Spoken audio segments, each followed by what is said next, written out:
കേരളത്തിലെ ചാനൽ യുദ്ധം ഇപ്പോൾ പുതിയ വഴിത്തിരിവിലാണ് എത്തിയിരിക്കുന്നത്.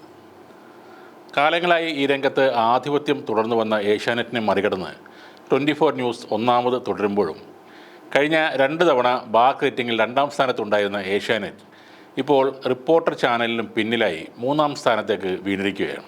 157.3 പോയിൻറ്റോടെയാണ് 24 ന്യൂസ് ഒന്നാമത് എത്തിയിരിക്കുന്നത്. 149.1 പോയിൻറ്റോടെ റിപ്പോർട്ടർ TV രണ്ടാമതും ഏഷ്യാനെറ്റ് ന്യൂസ് 147.6 പോയിൻറ്റോടെ മൂന്നാമതുമാണ്. 72.8 പോയിൻറ്റുള്ള മനോരമ ന്യൂസ് നാലാമതും 65 പോയിൻറ്റോടെ മാതൃഭൂമി അഞ്ചാമതുമാണ്. 25 പോയിൻറ്റുമായി കൈരളി ആറാമതും 24.8 പോയിൻറ്റുമായി ന്യൂസ് 18-ഉമുണ്ട്. 23.2 പോയിൻറ്റോടെ ജനം TV എട്ടാമതും 16.5 പോയിൻറ്റുമായി മീഡിയ വൺ 9-ാം സ്ഥാനത്തുമാണുള്ളത്. ഈ വിധത്തിലാണ് കാര്യങ്ങളുടെ പോക്കെങ്കിൽ റിപ്പോർട്ടർ ചാനൽ അധികം താമസിയാതെ തന്നെ ഒന്നാമതെത്താനും സാധ്യതയുണ്ട്. കഴിഞ്ഞ 2 ആഴ്ച മുൻപ് വരെ ഏഷ്യാനെറ്റ് ആയിരുന്നു 1-ാം സ്ഥാനത്തുണ്ടായിരുന്നത്. 24 ന്യൂസ് ചാനലിൻ്റെ എല്ലാമായ ശ്രീകണ്ഠൻ നായർക്ക് കടുത്ത വെല്ലുവിളി ഉയർത്തുന്നത് 24 ന്യൂസിൽ അദ്ദേഹത്തിൻ്റെ ശിഷ്യൻ കൂടിയായിരുന്ന അരുൺകുമാറാണ്. ശ്രീകണ്ഠൻ നായർ പ്രത്യക്ഷപ്പെടുന്ന മോർണിംഗ് ന്യൂസ് പരിപാടിയിൽ കഴിഞ്ഞ കുറേ നാളുകളായി 24 ന്യൂസ് തന്നെയാണ് മുന്നിട്ട് നിന്നിരുന്നത്. എന്നാൽ ഇപ്പോൾ പലപ്പോഴും അരുൺകുമാർ നയിക്കുന്ന റിപ്പോർട്ടറിലെ വാർത്താ പരിപാടിക്കാണ് യൂട്യൂബിൽ പ്രേക്ഷകർ കൂടുതലുള്ളത്. കേരളത്തിലെ തനതായ വാർത്താ അവതരണ രീതി പൊളിച്ചടുക്കിക്കൊണ്ടാണ് 24 ന്യൂസ് ചരിത്രം കുറിച്ചതെങ്കിൽ ഇപ്പോൾ അതിനെ കടത്തിവെട്ടുന്ന മാറ്റങ്ങളാണ് റിപ്പോർട്ടർ ചാനൽ വരുത്തിക്കൊണ്ടിരിക്കുന്നത്. ശ്രീകണ്ഠൻ നായർ എന്ന ഒരേ ഒരാളുടെ കരുത്തിൽ 24 ഏഷ്യാനെറ്റിനെ മറികടന്ന് 1-ാം സ്ഥാനത്ത് തുടരുമ്പോൾ ഉണ്ണി ബാലകൃഷ്ണൻ, ഡോക്ടർ അരുൺകുമാർ, സ്മൃതി പരുത്തിക്കാട്, സുജയ പാർവതി എന്നിവരുടെ നേതൃത്വത്തിലുള്ള ഒരു നല്ല ടീമാണ് റിപ്പോർട്ടറിന് കരുത്ത് നൽകുന്നത്. ഈ 2 ചാനലുകളും വാർത്താലോകത്ത് നിരന്തരം പുതിയ പരീക്ഷണങ്ങൾ നടത്തുമ്പോൾ ഒപ്പമെത്താനായി മനോരമയും മാതൃഭൂമിയും ഉൾപ്പെടെയുള്ള വമ്പന്മാർ വളരെ പ്രയാസപ്പെടുന്ന കാഴ്ചയാണ് ഇപ്പോഴുള്ളത്. തുടങ്ങിയ കാലം തൊട്ടേ എല്ലാവരെയും ബഹുദൂരം പിന്നിലാക്കി കുതിച്ച ഏഷ്യാനെറ്റ് ന്യൂസിന് ബാർക്ക് റേറ്റിംഗിൽ ഇത് 3-ാം തവണയാണ് വീഴ്ച സംഭവിച്ചിരിക്കുന്നത്. ഈ രീതിയിൽ പോയാൽ അവർക്ക് തിരിച്ചു വരാൻ പ്രയാസമായിരിക്കും.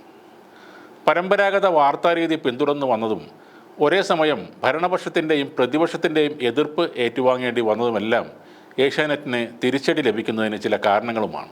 ഏഷ്യാനെറ്റ് പലപ്പോഴും പക്ഷപാതം കാണിക്കുന്നതായും പ്രതികാര മനോഭാവത്തോടെ പെരുമാറുന്നുവെന്നുമുള്ള പരാതി CPM-ഉം അവരുടെ സംഘടനകളും മാത്രമല്ല ഉയർത്തുന്നത്. BJP-ക്കും സംഘപരിവാർ സംഘടനകൾക്കും അതേ പരാതിയുണ്ട്.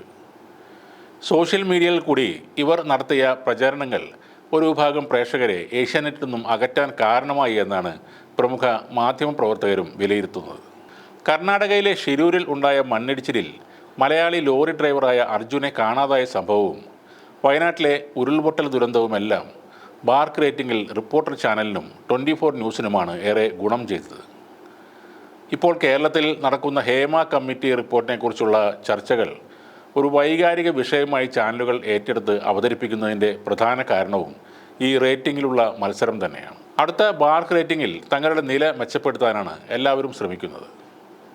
ഈ മത്സരത്തിൻ്റെ ഭാഗമായി കെട്ടിച്ചമച്ച വാർത്തകളും മാധ്യമധർമ്മത്തിൻ്റെ സകല പരിധികളും ലംഘിച്ചുള്ള റിപ്പോർട്ടിങ്ങുകളും വരെ ചില ചാനലുകൾ ഇപ്പോൾ നടത്തുന്നുണ്ട്.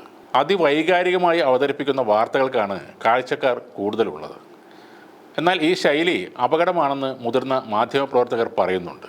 പക്ഷേ ചില മാറ്റങ്ങൾ വരുത്താതെ മുന്നോട്ട് പോകാൻ പറ്റില്ലെന്ന നിലപാടിലാണ് ദൃശ്യമാധ്യമ പ്രവർത്തകർ ഉള്ളത്. 1-ാം സ്ഥാനത്ത് തുടരുന്ന 24 ന്യൂസ് അധികം താമസിയാതെ തന്നെ തമിഴിലും തെലുങ്കിലും കന്നഡയിലും വാർത്താ ചാനലുകൾ തുടങ്ങുമെന്നാണ് 24 ന്യൂസിൻ്റെ MD ആയ ശ്രീകണ്ഠൻ നായർ പറഞ്ഞത്. കൂടാതെ പ്രത്യേക സോഷ്യൽ മീഡിയ പ്ലാറ്റ്ഫോമും 24 ലക്ഷ്യമിടുന്നുണ്ട്.